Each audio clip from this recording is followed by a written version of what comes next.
वो तो सर 2 साल बाद में करना है सर। वो पहले स्टार्ट कर लें तो सर बिजनेस तो ग्रो हो जाएगा ना।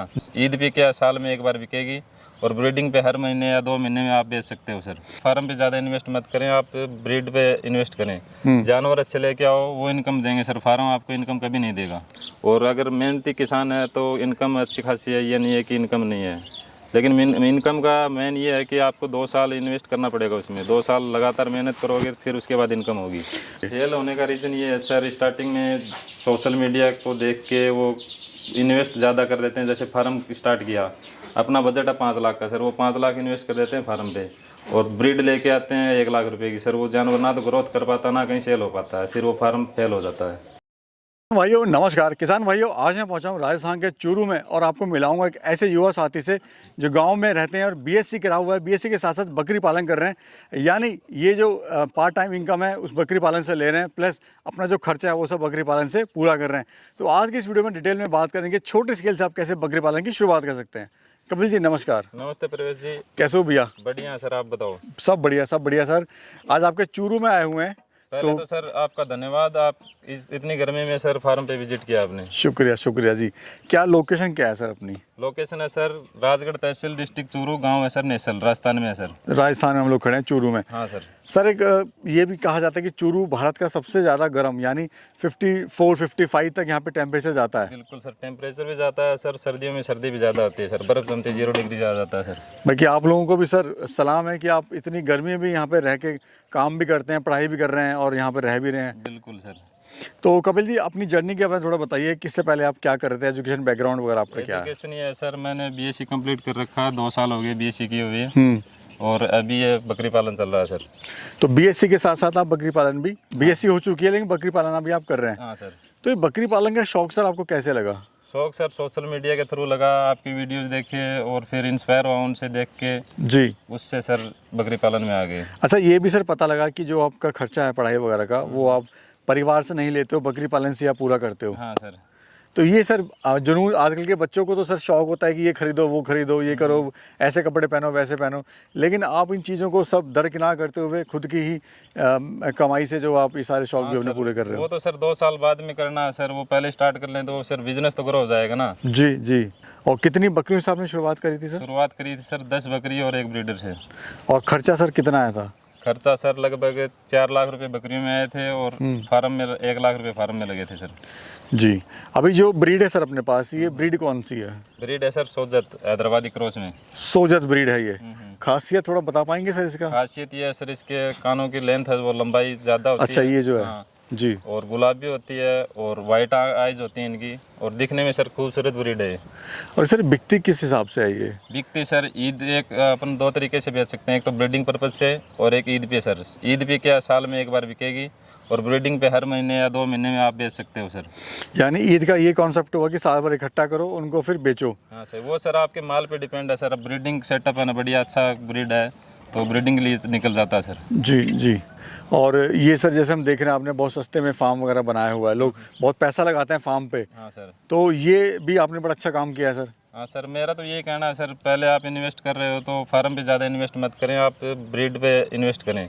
जानवर अच्छे लेके आओ, वो इनकम देंगे सर। फार्म आपको इनकम कभी नहीं देगा। जी सर, जैसे आप एक युवा हैं और पढ़ाई भी आपने करी है बीएससी, जब आपने बकरी पालन का सोचा तो गांव वालों का क्या कॉन्सेप्ट था? गांव वालों का सर कॉन्सेप्ट ये रहता, आप कोई भी बिजनेस स्टार्ट करो, गांव वाले तो 2-4 होते हैं, वो बोलते हैं कि ये क्या किया, ये अच्छा काम नहीं है, वो नहीं है। वो सर आप अपने आप में कॉन्फिडेंस है तो आप कर लोगे, गांव वालों का कुछ मैटर नहीं है उसमें। बस ये है कि बशर्ते जो काम करना है वो करना है सर। वो अपने आप में कॉन्फिडेंस है तो आप कर पाओगे। भाई। अगर हमें पैसे की ज़रूरत होगी तो गांव वाले पैसा नहीं देंगे। सही बात है सर। सिंपल बात ये है कि आपको जो करना है खुद करना है, खुद के दम पे करना है। गांव वाले कुछ नहीं देते सर। जी। आइए सर फार्म भी आपका दिखाते हैं। एक फार्म आपका ये हो गया और एक अंदर में हो गया। पहले तो सर इसका थोड़ा सा सेटअप आप समझा दीजिए, ये आपने किस तरह से बनाया हुआ है? ये सर ये बाहर सर जैसे सुबह निकाल देते हैं, फिर दोपहर में ज़्यादा धूप हो तो अंदर लेके चले जाते हैं इनको। ठीक है। और फिर शाम को लेट तक इधर बाहर खुले में बैठे रहते हैं, इसलिए बाहर सेटअप कर दिया है। और ये आपने सर जाली लगाई हुई है इस पे? हाँ, जाली लगाई हुई है और ये पत्थर की पट्टियाँ लेके आए हुए हैं। तो जैसे कुछ लोग लोहे का लगा देते हैं, तो इसमें ये पत्थर कितने साल चलता है आपका? ये सर लाइफ टाइम है। लोहे का क्या जंग आ जाता है उसमें, वो जो निकली से निकले होते हैं वो से स्क्रैच करें तो लग चोट का भी भय रहता है सर उसमें। तो ये कितने का पड़ता है सर पत्थर एक, अगर इसकी बात करें? ये सर उससे एक लो बजट में आता है, लोहे से और चलता ज़्यादा है? चलता ज़्यादा है सर। अभी सर जैसे हम जो बकरियां आपकी देख रहे हैं, इनकी एक तो खासियत बता दीजिए। जैसे लंबे कान आपने हुआ तो बच्चे वगैरह कितने देती है?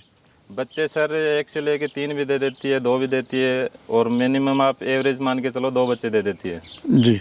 अभी सर सेलिंग आप यहीं से कर रहे हैं या फिर आप कहीं इसको लेके जाते हैं मंडी नहीं सर, वगैरह? कहीं नहीं लेके जाते, इधर आ जाते हैं फार्मर, 1-2 बच्चे लेने वाले छोटे बच्चे लेके चले जाते हैं सर। और अभी आप सेल के लिए माल तैयार है? हाँ, अभी सेल के लिए तैयार है सर, कोई दिक्कत नहीं है। कोई लेने वाला हो तो कांटेक्ट कर सकता है। अच्छा, पूरा माल आप उसको हाँ दे देंगे? हाँ सर। अभी सर ये मुझे बताइए, इनको खाने वगैरह में आप क्या दे रहे हैं? खाने में सर सूखे में तो गंवार का चारा दे रहे हैं और चने का चारा दे रहे हैं, ठीक है और हरी पत्ती डाल रहे हैं। जी। और दाने में सर इनको जौ, गेहूँ और चना डाल रहे हैं सर। ठीक है। और दिन में सर कितने टाइम देते हैं? ये सर सुबह शाम। सुबह शाम देते हैं। अपना सर रूटीन क्या रहता है? जैसे आप सुबह उठते हैं तो फिर क्या रूटीन रहता है अपना? रूटीन ये रहता है सर, सुबह इनको हरी पत्ती डाल देते हैं, फिर इनको पानी पिला देते हैं सर। जैसे राबड़ी बोलते हैं अपन बाजरे की, जी जी। वो मिला के पानी पिला देते हैं। फिर कुछ दाना डाल देते हैं। फिर शाम को वही रूटीन है सेम, सूखा चारा, फिर शाम को दाना। अगर सर मेरा कोई किसान भाई है, युवा साथी 10 बकरियों से, एक बकरी से शुरुआत करना चाहे तो अप्रोक्स क्या खर्चा आएगा सर, और इनकम जो है कितनी ले सकता है?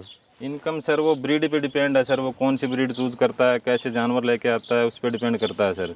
और अगर मेहनती किसान है तो इनकम अच्छी खासी है, ये नहीं है कि इनकम नहीं है। लेकिन इनकम का मेन ये है कि आपको 2 साल इन्वेस्ट करना पड़ेगा उसमें। 2 साल लगातार मेहनत करोगे फिर उसके बाद इनकम होगी। फिर है कि पीछे मुड़ के आपको देखने का मौका नहीं मिलेगा? हाँ सर, अगर 2 से 2.5 साल आपने दे दिया तो फिर पीछे मुड़ने का वो नहीं है इसमें, जी जी। सक्सेस मिलेगी फिर आपको। आई सर, वो फार्म भी आपका देखते हैं जो आपने बिल्कुल ही घर के अंदर बनाया हुआ है। हाँ चलिए सर। ये अच्छा है सर, ना आपको कहीं जाना है ना कहीं आना है, अपना घर और घर से अपने फार्म पे। हाँ सर, इसीलिए इधर सेटअप किया था सर। खेत भी है, खेत थोड़ा दूर पड़ता है, इसलिए उधर आने जाने का वो टाइम मैनेजमेंट नहीं हो पाता ना। हाँ जी हाँ जी। तो ये कितना एरिया है सर अपने फार्म का इसका? फार्म का एरिया सर ये लगभग 50 बाई 50 का बाहर वाला है, और ये भी लगभग 40 बाई 30 का है। अच्छा, इसमें भी सर 3 सेक्शन आपने बनाए हुए हैं। एक ये हो गया अपना ब्रीडर का, और ये बकरियों का, और ये उधर बच्चों का हो गया। बच्चों का सर 3 सेक्शन है इसमें, बकरियां, बच्चे और ब्रीडर। ठीक है, आइए सर अंदर से भी एक बार देख लेते हैं। आइए सर। सर बकरी फार्म में लोग क्यों फेल हो जाते हैं, पहले तो ये बताइए। फेल होने का रीज़न ये है सर, स्टार्टिंग में सोशल मीडिया को देख के वो इन्वेस्ट ज़्यादा कर देते हैं। जैसे फार्म स्टार्ट किया, अपना बजट है 5 लाख का सर, वो 5 लाख इन्वेस्ट कर देते हैं फार्म पे, और ब्रीड लेके आते हैं 1 लाख रुपए की सर। वो जानवर ना तो ग्रोथ कर पाता, ना कहीं सेल हो पाता है, फिर वो फार्म फेल हो जाता है। मेन रीज़न यही है सर। तो शुरुआत पहले छोटे से करें सर? छोटे से करें और कम जानवरों से करें सर। एक्सपीरियंस ले लें पहले। ब्रीड अच्छी लेके आए, मेरा यही कहना है जी। हम देख रहे हैं सर फार्म आपने बड़ा, एक लोग जो है फ्लैट रहती है जो छत है, लेकिन आपने ये वी शेप में बना दिया है। तो इसका कुछ खास वजह सर, क्या कुछ आपको ज़्यादा फायदा हो रहा है इससे? वजह ये है सर, फ्लैट वाले में सर धूप ज़्यादा आती है, सर्दी भी ज़्यादा लगती है, और इसमें गर्मी में ठंडा रहता है और सर्दी में गर्म रहता है सर। हाँ जी। तो ये एक तरह से मतलब फ़ायदेमंद है ये। हाँ सर जी। शुरुआत सर जब आपने करी थी तो इसमें आपको समस्याएं क्या क्या आई थी? समस्याएं सर स्टार्टिंग में थोड़ी बहुत आई थी कि नॉलेज नहीं था कि बकरी कैसे ब्याती है, कैसे बच्चा जाती है। जैसे बच्चा अंदर मर गया है तो उसको कैसे निकालें, वो सर आप जैसे काम करोगे वो एक्सपीरियंस होता चला जाएगा सर आपको। और ट्रेनिंग सर कहाँ से ले? क्या ट्रेनिंग ज़रूरी है? ट्रेनिंग से फ़ायदा होता है, नहीं होता है? ट्रेनिंग ज़रूरी है सर सर्टिफिकेट लेने के लिए, और कोई ज़रूरी नहीं है। सर्टिफिकेट का कोई मैटर नहीं है सर। ट्रेनिंग वही है जो आप ग्राउंड लेवल पे आप उतरोगे, फार्म विजिट करोगे, वो ट्रेनिंग सक्सेस है। जी जी। उसके अलावा कोई ऐसा कोई वो नहीं है सर। ट्रेनिंग में 5 दिन में आपको क्या सिखा देंगे ये बताओ आप। जी। बहुत बहुत शुक्रिया कपिल जी, आपने बहुत अच्छी जानकारी दी हमारे किसान भाइयों को, उसके लिए आपका बहुत बहुत शुक्रिया। धन्यवाद परवेज जी। धन्यवाद।